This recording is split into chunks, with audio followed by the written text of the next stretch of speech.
ನಮಸ್ಕಾರ ಫ್ರೆಂಡ್ಸ್, ನಾನು ಶೋಭಾ ಮಾತಾಡ್ತಾ ಇದ್ದೀನಿ. ಸೊ ಇವತ್ತು ಬೆಳಗ್ಗೆಯಿಂದ ಲಾಗ್ ಮಾಡ್ತಾ ಇದ್ದೀನಿ. ಇವತ್ತು ಸಂಡೇ ಆಗಿರೋದ್ರಿಂದ ಮನೆಯೆಲ್ಲ ಕ್ಲೀನ್ ಮಾಡಬೇಕು ಅಂತ. ಸೊ ಬೆಳಗ್ಗೆನೇ ಮಕ್ಕಳೆಲ್ಲ ಮಲ್ಕೊಂಡಿದ್ರು. ಇನ್ನೂ ನಾನು ಮನೆ ರೆಡಿ ಮಾಡಬೇಕು, ಕ್ಲೀನ್ ಮಾಡಬೇಕು ಅಂತೇಳಿ. ಸೊ ಇವಾಗ ಟಿಶ್ಯೂ ಪೇಪರ್ಸು ಮತ್ತು ಸ್ಪ್ರೇನು ತೊಗೊಂಡಿದ್ದೀನಿ ಕ್ಲೀನ್ ಮಾಡೋದಕ್ಕೆ. ಸೊ ಇವಾಗ ಮೊದಲಿಂದ ಫ್ರಿಡ್ಜ್ ಕ್ಲೀನ್ ಮಾಡೋಣ ಅಂತ ತೊಗೊಂಡಿದ್ದೀನಿ. ಫ್ರಿಡ್ಜೆಲ್ಲ ತುಂಬ ಗಲೀಜಾಗಿತ್ತು. ಹಾಗಾಗಿ ಎಲ್ಲ ಐಟಮ್ಸ್ ಅದರೊಳಗಡೆ ಇರೋದು ಈಚೆ ಇಟ್ಬಿಟ್ಟು ಫ್ರಿಡ್ಜ್ನ ಆಫ್ ಮಾಡಿಬಿಟ್ಟು ನಾನು ಕ್ಲೀನ್ ಮಾಡೋದಕ್ಕೆ ರೆಡಿ ಮಾಡಿಕೊಂಡೆ. ಸೊ ಇವಾಗ ಒಂದೊಂದಾಗಿ ಕ್ಲೀನ್ ಮಾಡ್ತಾಯಿದ್ದೀನಿ. ಅದು ನೀರಲ್ಲಿ ಕೂಡ ತೊಳೆದಿಡ್ಬೋದು. ಸೊ ನೀರಲ್ಲಿ ತೊಳೆಯೋದಕ್ಕಂದರೆ ಟೈಮ್ ಇರಲ್ಲ. ಸೊ ಅಷ್ಟರಲ್ಲಿ ಮಕ್ಕಳು ಎದ್ದೇಳ್ತಾರೆ. ಹಾಗಾಗಿ ಬೇಗ ಆಗಬೇಕು ಅಂದರೆ ಬೇಗ ಇದು ಸ್ಪ್ರೇನಲ್ಲೇ ನಾನು ಹೊಡೆದು ಕ್ಲೀನ್ ಮಾಡ್ಕೊಳೋಣ ಅಂತ ಹೀಗೆ ಮಾಡ್ಕೊತಾ ಇದ್ದೀನಿ. ಅಷ್ಟು ಗಲೀಜಾಗಿರಲಿಲ್ಲ, ಹಾಗಾಗಿ ಸಿಂಪಲ್ಲಾಗಿ ಈ ರೀತಿ ಬೇಗ ಬೇಗ ಮಾಡ್ಕೊತಾ ಇದ್ದೀನಿ ಒಂದೊಂದಾಗೇ. ಇವಾಗ ಟೈಮ್ ಬಂದು 8:30 ಆಗಿತ್ತು. ಸ್ವಲ್ಪ ಲೇಟಾಗಿ ಎದ್ದಿದ್ದು ಸಂಡೇ ಆಗಿರೋದ್ರಿಂದ. ಹಾಗಾಗಿ ತಿಂಡಿ ಹೊರಗಡೆಯಿಂದ ತರಿಸ್ಕೊಂಡಿದ್ದು. ನಮ್ಮ ಹಸ್ಬೆಂಡ್ ಕೂಡ ಊರಿಗೆ ಹೋಗಿದ್ರು. ಹಾಗಾಗಿ ಸೊ ಮನೇಲಿ ಇನ್ನೇನು ಮಾಡೋದು, ತಿಂಡಿ ಮಾಡೋದೇನಿರಲಿಲ್ಲ. ಹಾಗಾಗಿ ನಾನು ಮನೆಯೆಲ್ಲ ರೆಡಿ ಮಾಡ್ಕೊಳ್ಳೋಣ ಅವ್ರು ಎದ್ದೇಳೋದ್ರೊಳಗಡೆ ಅಂತ ರೆಡಿ ಮಾಡ್ಕೊತಾ ಇದ್ದೀನಿ.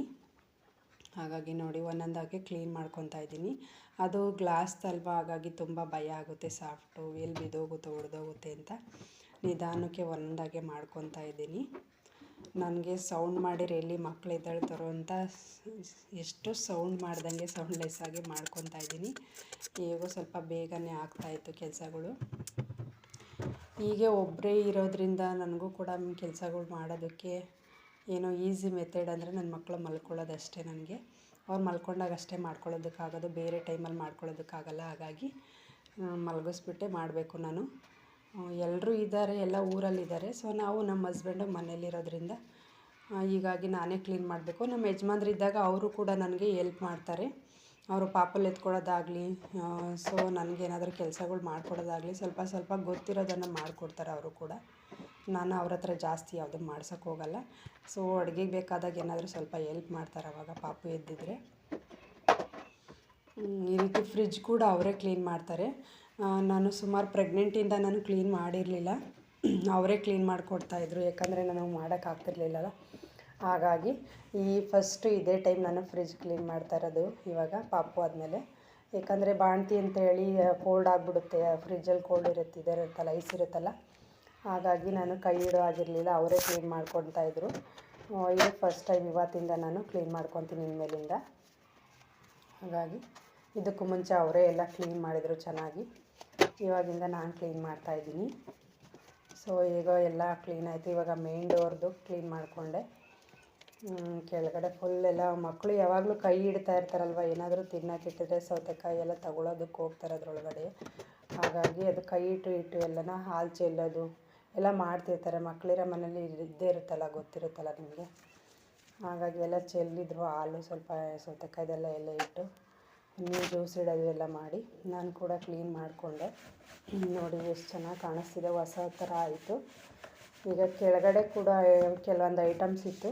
ನಾನು ಇದರಲ್ಲಿ ಈರುಳ್ಳಿ ಏನೂ ಹಾಕೋದಿಲ್ಲ, ಯಾಕಂದರೆ ಈರುಳ್ಳಿ ಧೂಳೆಲ್ಲ ಕೆಳಗಡೆ ಬೀಳುತ್ತೆ ಅಂತ.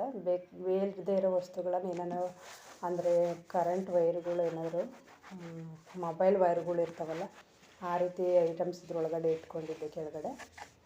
ಹೀಗೆ ಮೇಲೆ ಕೂಡ ಕ್ಲೀನ್ ಮಾಡಿಕೊಂಡೆ. ಇನ್ನು ಮೇಲ್ಗಡೆ ಎಲ್ಲ ಕ್ಲೀನ್ ಆಯಿತು. ಇವಾಗ ಟಿ ವಿ ಕೂಡ ಮನೇಲಿ ಅದು ಕೂಡ ತುಂಬ ಧೂಳಾಗಿತ್ತು, ಅದನ್ನು ಕೂಡ ರೆಡಿ ಮಾಡ್ಕೊತೀನಿ. ಮತ್ತು ವಾಷಿಂಗ್ ಮಿಷಿನಿಂದ ಕೂಡ ಅದು ರೆಡಿ ಮಾಡ್ಕೋಬೇಕು.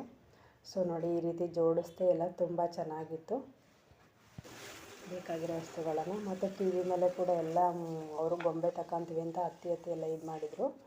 ಅದು ತಗೊಳ್ಳೋದಕ್ಕೆ ಅಂತ ಎಲ್ಲ ಕಲರ್ ಆಗಿತ್ತು ಆ ಥರ. ಅದು ಕೂಡ ಸ್ಪ್ರೇ ಹೊಡೆದ್ಬಿಟ್ಟು ಈ ಥರ ಟಿಶ್ಯೂ ಪೇಪರ್ ಫಸ್ಟು ಒಂದು ಬಟ್ಟೆನಲ್ಲಿ, ವೇಸ್ಟ್ ಬಟ್ಟೆನಲ್ಲಿ ಈ ಥರ ನೀರಲ್ಲಿ ಇಟ್ಬಿಟ್ಟು ಮಾಡ್ತೀನಿ. ನೀರಂದರೆ ಜಾಸ್ತಿ ಇರೋಂಗಿಲ್ಲ, ಎಂಡ್ಬಿಟ್ಟು ಅದನ್ನು ಮಾಡ್ಕೊತೀನಿ. ಅದಾದಮೇಲೆ ಸ್ಪ್ರೇ ಹೊಡೆದ್ಬಿಟ್ಟು ಟಿಶ್ಯೂ ಪೇಪರ್ನಲ್ಲಿ ಕ್ಲೀನ್ ಮಾಡ್ಕೊತೀನಿ. ತುಂಬ ಚೆನ್ನಾಗಿ ಬರುತ್ತೆ. ಈಗ ಯಾವುದೇ ಕರೆಗಳು ಇರಲ್ಲ ಅದರಲ್ಲಿ. ನೋಡಿ ಸಾಫ್ಟಾಗಿ ಈ ಥರ ವಾಶ್ ಮಾಡ್ಬೋದು ಟಿಶ್ಯೂ ಪೇಪರಿಂದ. ಗ್ಲಾಸ್ ಕೂಡ ಎಲ್ಲ ಕ್ಲೀನ್ ಆಯಿತು. ಗ್ಲಾಸ್ ಮೇಲೆ ಯಾವಾಗಲೂ ಉಂಡಿಗಳನ್ನ ಇಡ್ತಾರೆ. 2 ಉಂಡಿ ಮಾಡ್ಕೊಂಡಿದ್ದಾರೆ ಇಬ್ಬರು, ನನಗೆ ಬೇಕು ಅಂತ. ಆದರೆ ಉಂಡಿ ಕಾಸು ಇಟ್ಕೊಂಡಿದ್ದಾರೆ. ಹಾಗಾಗಿ ಅದನ್ನು ಯಾವಾಗಲೂ ತಗೊಳ್ಳೋಕೆ ಹೋಗ್ತಾರೆ, ಅದು ಕೂಡ ಗಲೀಜಾಗಿರುತ್ತೆ, ಮುಟ್ತಾರಲ್ಲ, ಅಲ್ಲೆಲ್ಲ ಧೂಳಿರುತ್ತೆ ಅಂತ ಅದನ್ನು ಕೂಡ ಕ್ಲೀನ್ ಮಾಡಿಕೊಂಡೆ. ಇದಕ್ಕೆ ರೆಡಿ ಆಯಿತು. ಮತ್ತು ಟೇಬಲ್ ಕೂಡ ಕ್ಲೀನ್ ಮಾಡಿಕೊಂಡೆ. ಅದೇ ರೀತಿ ಮಿಷನ್ ಕೂಡ ಯಾವಾಗಲೂ ಅಲ್ಲಿ ಬಟ್ಟೆ ಹಾಕೋದು ಎಲ್ಲ ಇರುತ್ತಲ್ಲ, ಅದು ಕೂಡ ಗಲೀಜಾಗಿತ್ತು. ಅದನ್ನು ಕೂಡ ಕ್ಲೀನ್ ಮಾಡ್ಕೊಂಡಿದ್ದಾಯಿತು. ಅಷ್ಟರಲ್ಲಿ ಮಕ್ಕಳು ಕೂಡ ಎದ್ದಿದ್ರು. ಸೊ ಅವರು ಬ್ರಷ್ ಮಾಡೋಕ್ಕೆ ಅಂತ ಅವ್ರನ್ನ ಕಳಿಸಿದ್ದೆ, ಎದ್ದಿದ್ರು. ಅವರು ಬ್ರಷ್ ಮಾಡೋಕ್ಕೆ ಹೋಗಿದ್ರು. ನಾನು ಕೂಡ ಅಷ್ಟರಲ್ಲಿ ರೆಡಿ ಮಾಡಿಕೊಂಡೆ. ಇನ್ನೇನು ಟೈಮ್ ಆಗಿತ್ತು, 10:30 ಹತ್ತತ್ರ ಆಗಿಬಿಟ್ಟಿತ್ತು. ಸೊ ಇವಾಗ ಟಿಫನ್ ಕೂಡ ರೆಡಿ ಮಾಡ್ಕೋಬೇಕು. ನೋಡಿ ನೆಲ್ಲ ರೆಡಿ ಮಾಡಿದ್ದು ಅಷ್ಟು ಆಗಿತ್ತು ಈ ಟಿಶ್ಯೂ ಪೇಪರು. ಇವಾಗ ಟಿಫನ್ ಹೊರಗಡೆಯಿಂದನೇ ತಂದಿದ್ರು, ಇಡ್ಲಿ ಮತ್ತು ಪಲಾವ್ ತಂದಿದ್ರು.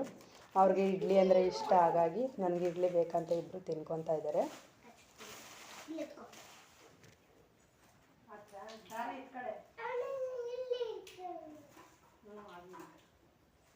ಅವಳು ಇಡ್ಲಿ ಚಟ್ನಿ ಕೇಳಿದ್ಲು, ಹಾಗಾಗಿ ಇಡ್ಲಿ ಚಟ್ನಿ ಹಾಕ್ಕೊಡ್ತೀನಿ. ನನಗೂ ಇನ್ನೊಂದು ತಟ್ಟೆಗೆ ಹಾಕ್ಕೊಡಮ್ಮ ಅಂತ ಚಿಕ್ಕ ಮಗಳು ಕೇಳ್ತಾ ಇದ್ಲು, ಅವಳಿಗೂ ಅದನ್ನೇ ಹಾಕ್ಕೊಡ್ತಾಯಿದ್ದೆ. ಈ ರೀತಿ ಒಬ್ಬಳು ಚಟ್ನಿ ಬೇಡ, ನಂಗೆ ಖಾರ ಆಗುತ್ತೆ ಅಂತ ಕೇಳ್ತಾಳೆ. ಅವಳಿಗೆ ಚಟ್ನಿ ಬೇಕಂದರೆ ಚಟ್ನಿ, ಅವಳಿಗೆ ಖಾಲಿ ಇಡ್ಲಿ ಬೇಕಂದರೆ ಇಡ್ಲಿ ಹಾಕ್ಕೊಡ್ತೀನಿ. ನಾನು ಪಲಾವ್ ತಿನ್ಕೊತಾ ಇದ್ದೀನಿ. ನನ್ನ ಮಗ ಕೂಡ ತಿನ್ನೋಕ್ಕೆ ಬರ್ತಿದ್ದಾನೆ. ಸೊ ಹಾಗಾಗಿ ತಿಂಡಿ ಮುಗಿಸ್ಕೊಂಡ್ವಿ. ಇದಾದಮೇಲೆ ನಮ್ಮ ಮನೆಯವರು ಸ್ವಲ್ಪ ಕುಕ್ಕರ್ ಬೇಕಾಗಿತ್ತು ಮನೆಗೆ. ಒಂದು ಸ್ಟೀಲ್ ಕುಕ್ಕರ್ ತೊಗೊಂಬನ್ನಿ ಅಂತ ಹೇಳಿದ್ದೆ, ತೊಗೊಂಬಂದಿದ್ರು ಮೆಟ್ರೋದಲ್ಲಿ. ಈಗ ಅವಾಗವಾಗಲೇ ಮೆಟ್ರೋಗೆ ಹೋಗ್ತಾ ಇರ್ತಾರೆ, ಅಲ್ಲಿ ಪರಿಚಯ ಇರೋರು ಇರ್ತಾರೆ.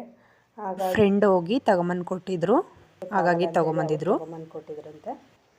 ಹಾಗಾಗಿ ಸ್ಟೀಲ್ ಪ್ರೆಸ್ಟೀಜ್ ಕುಕ್ಕರು ತುಂಬ ಚೆನ್ನಾಗಿತ್ತು, ಕಡಿಮೆ ಕ್ವಾಲಿಟಿ ಬರುತ್ತೆ. ಅಂದರೆ ಚೆನ್ನಾಗಿತ್ತು ಕುಕ್ಕರು, ದುಡ್ಡು ಪ್ರೈಸ್ ಕಡಿಮೆ ಇರುತ್ತೆ.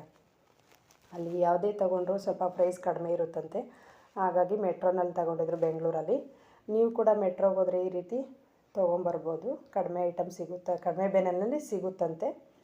ಹಾಗಾಗಿ ಬೆಂಗಳೂರಲ್ಲಿ ಯಾರೆಲ್ಲ ಇದ್ದೀರಾ ಮೆಟ್ರೋಗೆ ಹೋಗಿ ಪರ್ಚೇಸ್ ಮಾಡ್ಕೊಂಬನ್ನಿ. ಅದಾದಮೇಲೆ ಕೆಲವೊಂದು ತಿನ್ನೋ ಐಟಮ್ಸ್ ಕೂಡ ತೊಗೊಂಬಂದಿದ್ರು ಮಕ್ಕಳಿಗೆ. ಎಲ್ಲ ಮುಗಿಸಿ ತಿನ್ನೋದರಿಂದ ತೊಗೊಂಬಂದಿದ್ರು. ಸೊ ಕೆಲವೊಂದು ಸಂಡೇ ಅಂತ ಐಟಮ್ಗಳು ತೊಗೊಂಬಂದಿದ್ರು ಮಕ್ಕಳಿಗೆ ಅಂತನ, ಅದನ್ನು ಕೂಡ ತಿಂತಾಯಿದ್ರು, ಚಾಕ್ಲೇಟ್ ಕುಕ್ಕೀಸು.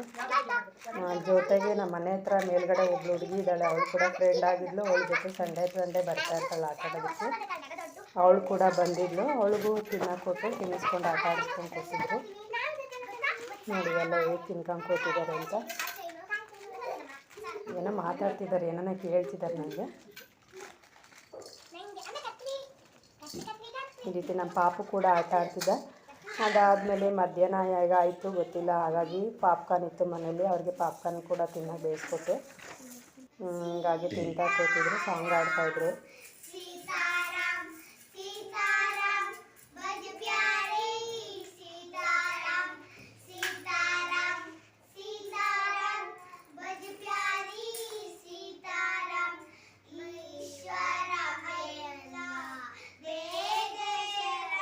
ಸೊ ಈ ರೀತಿ ಮನೆಯಲ್ಲಿ ಮಕ್ಕಳಿದ್ರೆ ಟೈಮ್ ಹೇಗಾಗುತ್ತೆ ಗೊತ್ತಾಗೋದಿಲ್ಲ. ಸೊ ಸಾಂಗ್ ಕೂಡ ಹಾಡಿದ್ರು ಮಕ್ಕಳು. ನಮ್ಮ ಪಾಪ ಕೂಡ ನೋಡಿಕೊಂಡು ಟಿ ವಿ ಎಲ್ಲ ನೋಡ್ಕೊಂಡು ಆಟ ಆಡ್ತಿದ್ದೆ ಅವ್ರ ಜೊತೆ. ಹೀಗೆ ಹೇಗಾಯ್ತು ಅಂತ ಗೊತ್ತಿಲ್ಲ, ಟೈಮೇ ಕಳೆದೋಯ್ತು. ಸೊ ಇನ್ನೇನು ಮಧ್ಯಾಹ್ನ ಕೂಡ ಅಡುಗೆ ರೆಡಿ ಮಾಡ್ಕೊತೀನಿ. ನನಗೆ ಕಾಫಿ ಬೇಕು ಅನ್ನಿಸ್ತು, ಹಾಗಾಗಿ ಮಧ್ಯಾಹ್ನ ಕಾಫಿ ಮಾಡಿಕೊಂಡೆ. ಮಧ್ಯಾಹ್ನ ಅಡುಗೆ ಕೂಡ ರೆಡಿ ಮಾಡ್ಕೊತೀನಿ ಕಾಫಿ ಮಾಡಿಕೊಂಡು. ಅಷ್ಟರಲ್ಲಿ ಮತ್ತು ಸಂಜೆ ಕೂಡ ಅಡುಗೆ ರೆಡಿ ಮಾಡ್ಕೋಬೇಕು. ನಮ್ಮ ಮನೆಯವ್ರು ಬರ್ತಾರೆ ಸಂಜೆ ಬಂದರೆ, ಅವ್ರಿಗೂ ಕೂಡ ರೆಡಿ ಮಾಡ್ಕೋಬೇಕು. ಹಾಗಾಗಿ ಇವತ್ತಿನ ರೆಡಿ ಮಾಡ್ಕೊತೀನಿ.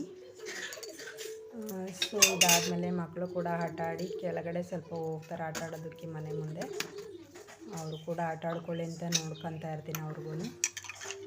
ಇದಾದಮೇಲೆ ಮತ್ತೆ ಈಗ ಸಂಜೆ ನಾನು ಅಡುಗೆ ಕೂಡ ರೆಡಿ ಮಾಡ್ಕೋಬೇಕಲ್ವ, ಹಾಗಾಗಿ ಅಡುಗೆಗೂ ಕೂಡ ರೆಡಿ ಮಾಡ್ಕೊತೀನಿ. ನೋಡಿ ಈ ರೀತಿ ರೆಡಿ ಆದಮೇಲೆ ಮಧ್ಯಾಹ್ನ ಏನು ಅಂದರೆ ನಾನು ನೂಡಲ್ಸ್ ಇತ್ತಲ್ಲ ಅದನ್ನೇ ರೆಡಿ ಮಾಡಿಕೊಂಡೆ ಊಟಕ್ಕೆ. ಹಾಗಾಗಿ ನೂಡಲ್ಸ್ ಕೂಡ ತಿಂತಾ ಇದ್ದಾರೆ ಅವರು. ಅಡುಗೆ ಏನು ಮಾಡೋದು, ಇಬ್ಬರೇ ಇದ್ದೀವಲ್ಲ ಅಂತೇಳಿ, ಮಕ್ಕಳಿದ್ದಾರೆ ಅಷ್ಟೇ ಸಾಕಂತ ಸಿಂಪಲ್ಲಾಗಿ ನೂಡಲ್ಸ್ ಮಾಡಿಕೊಂಡೆ. ನಾನು ಅದನ್ನೇ ತಿಂದ್ಕೊಂಡೆ. ಹೀಗೆ ಟಿ ವಿ ನೋಡಿಕೊಂಡು ಟೇಬಲ್ ಹಾಕ್ಕೊಂಡು ತಿಂತಾಯಿದ್ದಾರೆ. ಸೊ ಇವತ್ತಿನ ಲಾಗ್ ಇಲ್ಲಿಗೆ ಎಂಡ್ ಮಾಡ್ತಾಯಿದ್ದೀನಿ. ಹೇಗಿತ್ತು ಅಂತ ವಾಚ್ ಮಾಡಿ, ಇದಕ್ಕೆ ಶೇರ್ ಮಾಡಿ, ಕಾಮೆಂಟ್ ಮಾಡಿ, ಸಬ್ಸ್ಕ್ರೈಬ್ ಮಾಡಿ, ಲೈಕ್ ಮಾಡೋದನ್ನು ಮರಿಬೇಡಿ. ಇನ್ನೊಂದು ವಿಡಿಯೋದೊಂದಿಗೆ ಸಿಗ್ತೀನಿ. ಮತ್ತು ಯಾರೆಲ್ಲ ನೋಡ್ತಾ ಇದ್ದೀರೋ ಹೊಸದಾಗಿ ಅವರು ಕೂಡ ಸಬ್ಸ್ಕ್ರೈಬ್ ಮಾಡ್ಕೊಳ್ಳಿ ಫ್ರೆಂಡ್ಸ್. ವಾಚ್ ಮಾಡಿದ್ದಕ್ಕಾಗಿ ಧನ್ಯವಾದಗಳು. Thank you friends.